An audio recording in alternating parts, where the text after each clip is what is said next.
That's why I'm interested in her. You're Horus from Heracleopolis, god of the heavens. I'm flattered, Nicopole, wretched human. For 2 of your days now, I have been looking for a host body for reasons that go far beyond any human concerns.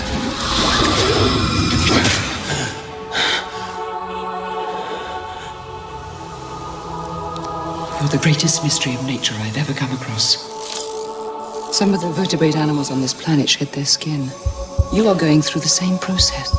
Young women like her are rare, extremely rare. There are only a few of them in the entire universe.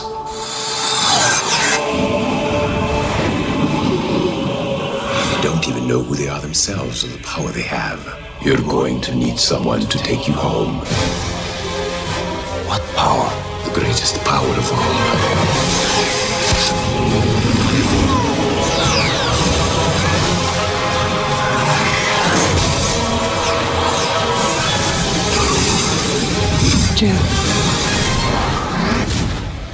The power to procreate with gods.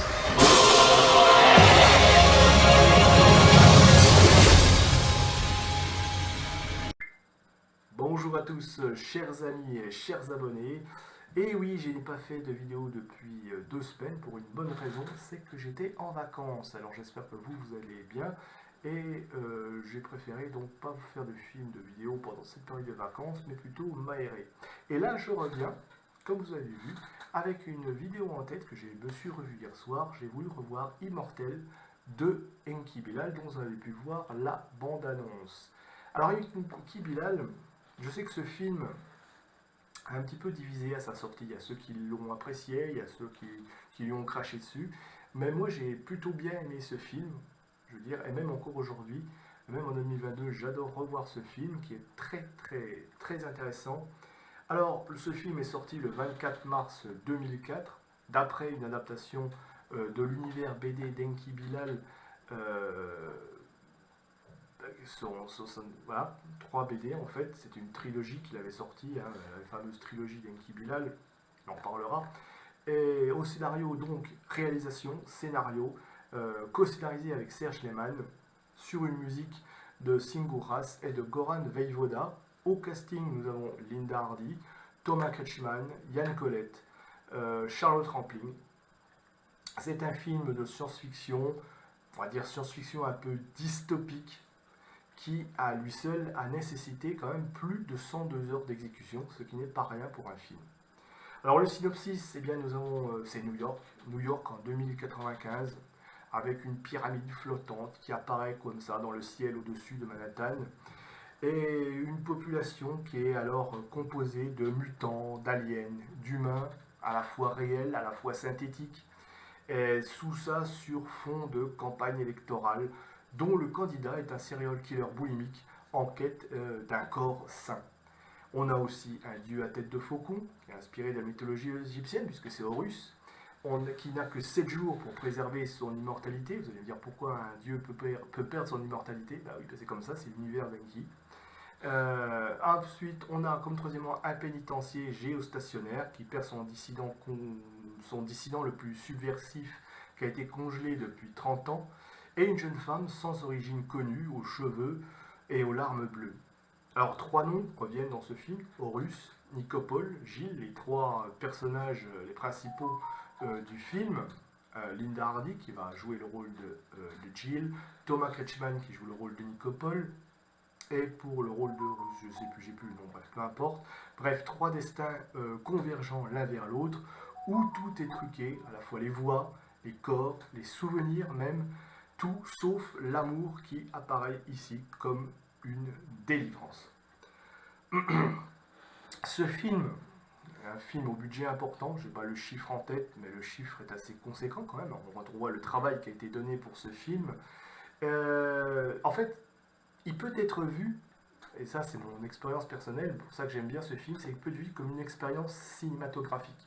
C'est-à-dire, c'est le 3e film d'Enki Bilal, mais là, sa première véritable adaptation de son univers BD, inspiré de sa trilogie, alors qui comprend à la fois La Femme Piège, La Foire aux Immortels, qui a donné le titre du film, et froid équateur pour surtout certaines scènes vers la fin. Alors une partie de l'intrigue politique, parce qu'attention, les BD d'Enki Bilal sont toujours très politiques, mais là, une bonne partie de l'intrigue politique elle est passée à l'as, parce que simplifiée pour les besoins du scénario, elle est présente, mais voilà.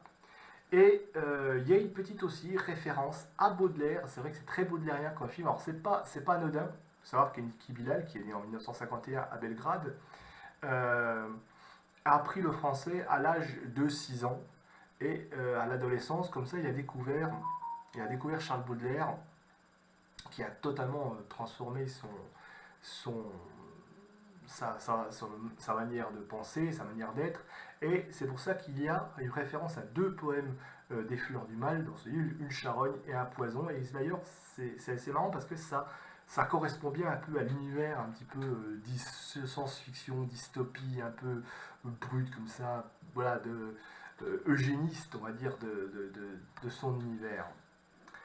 D'ailleurs, le poète maudit, Charles Baudelaire, il a dit quoi, ça a transformé totalement son univers graphique. Et on retrouve un petit peu ça dans le film, c'est vrai. C'est beau, esthétiquement parlant, c'est très beau.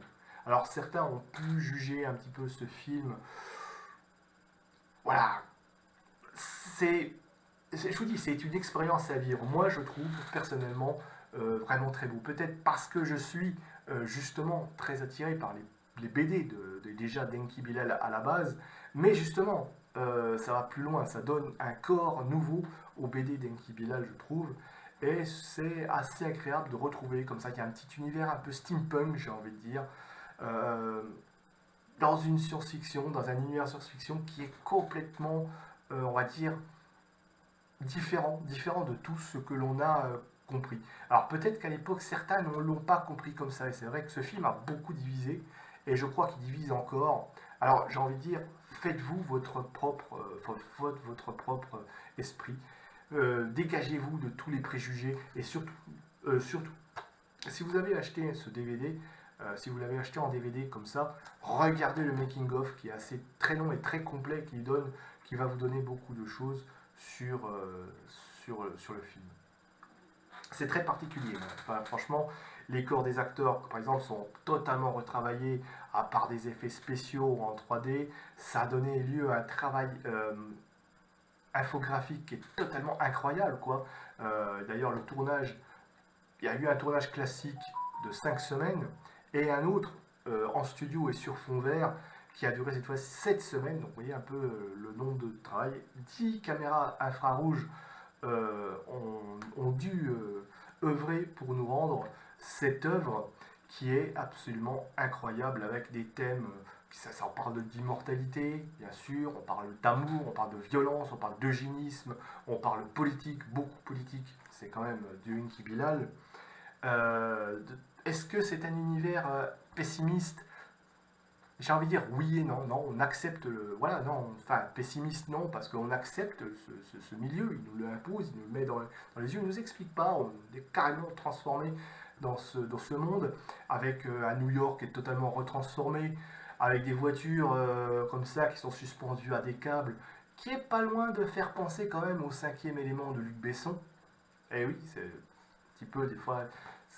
Voilà, c'est très intéressant, c'est très français, hein, donc dans l'esprit, donc très intellectuel. Il y a beaucoup de références à la mythologie, ne serait-ce que pour la pyramide, pour tout ce qui est rapport à la civilisation égyptienne, à Horus, à Anubis, à tout ça. C'est un film un peu de sexe aussi, un petit peu de rapport sexuel, il y a beaucoup de choses comme ça. Il y a un petit côté, une part aussi de complotisme un peu dans les intrigues politiques. Voilà. Si vous aimez. Alors bien sûr, c'est pas de la science-fiction, ne vous attendez pas à des grands duels comme ça, mais l'univers est assez intéressant, et je vous dis, ça donne un peu lieu à un univers un peu steampunk. Bref, franchement, moi j'ai beaucoup apprécié Immortel. Peut-être parce que aussi j'aime à la base l'univers BD d'Enki Bilal, mais pas seulement, parce que ça va au-delà de cela, et c'est vraiment une vraie œuvre de cinéma, très bien montée, très bien mise en scène, avec des rapports entre les personnages qui sont très bien établis, les acteurs jouent très bien.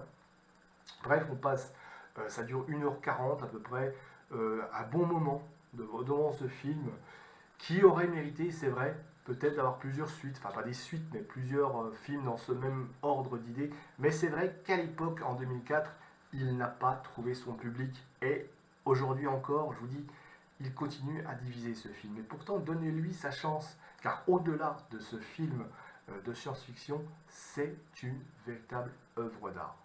Voilà, sur ce, j'avais envie de vous faire redécouvrir, si vous ne l'avez déjà pas découvert, Immortel de Enki Bilal, qui est un film extraordinaire, enfin selon moi, après chacun jugera.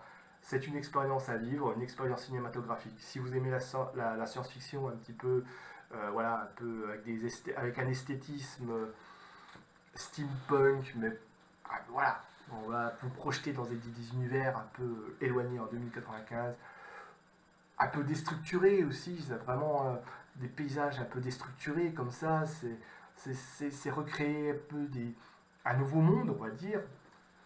Vous allez passer un bon moment, enfin faites-vous votre opinion. Dites-moi en commentaire d'ailleurs si vous aimez ce film, si vous êtes fan d'Enki Bilal, si vous avez adhéré à ce film, si vous l'avez détesté. Je vous dis, ce film continue de diviser en même temps. Hein. Il y a beaucoup de gens qui ne l'apprécient pas. Maintenant, il a ses adhérents, j'en suis. Il a aussi ceux qui ne l'apprécient pas tellement. Moi, je trouve que c'est un film extraordinaire, un film de science-fiction à posséder dans sa vidéothèque. Maintenant, vous faites ce que vous voulez. Donc, dites-moi en commentaire si vous l'avez aimé ou pas. On en discute, on en débat, on le redécouvre. Likez, partagez, diffusez cette vidéo. Faites découvrir ce film. Montrez-leur aussi, je crois que ce film est présent en DVD. Il est aussi, je crois qu'on peut le trouver aussi en version Blu-ray. Je ne sais pas s'il est sur une plateforme. Sur ce, mes amis, eh bien, je vous dis au revoir et puis à bientôt pour une prochaine vidéo.